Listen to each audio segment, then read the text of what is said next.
ಎಲ್ರಿಗೂ ನಮಸ್ಕಾರ.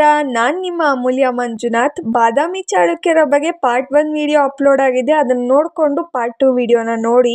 ಈ ರಾಜ್ಯವಂಶದವರು ಮೊದಲನೆಯ ಬಾರಿಗೆ ಗುಹಾಂತರ ದೇವಾಲಯಗಳನ್ನು ಕಟ್ಟಿಸಿದ್ದಾರೆ. ಈ ದೇವಾಲಯಗಳು ಬಾದಾಮಿಯಲ್ಲಿದೆ. ಅವು ಯಾವೆಂದರೆ ಶೈವ ದೇವಸ್ಥಾನ ಒಂದಿದೆ, ವೈಷ್ಣವ ದೇವಸ್ಥಾನ 2 ಇದೆ ಹಾಗೂ ಜೈನ ದೇವಸ್ಥಾನ ಒಂದಿದೆ. ರಚನಾತ್ಮಕ ದೇವಾಲಯಗಳಲ್ಲಿ ಐಹೊಳೆಯಲ್ಲಿ ಲಾರ್ಡ್ ಕಾನ್ ದೇವಾಲಯ ಹಾಗೂ ದುರ್ಗಾದೇವಿ ದೇವಾಲಯವಿದೆ. ಈ ದೇವಸ್ಥಾನಗಳನ್ನು ಭಾರತೀಯ ದೇವಸ್ಥಾನ ನಿರ್ಮಾಣ ಕಲೆಯ ತೊಟ್ಟಿಲು ಎಂದು ಕರೆಯಲಾಗುತ್ತದೆ.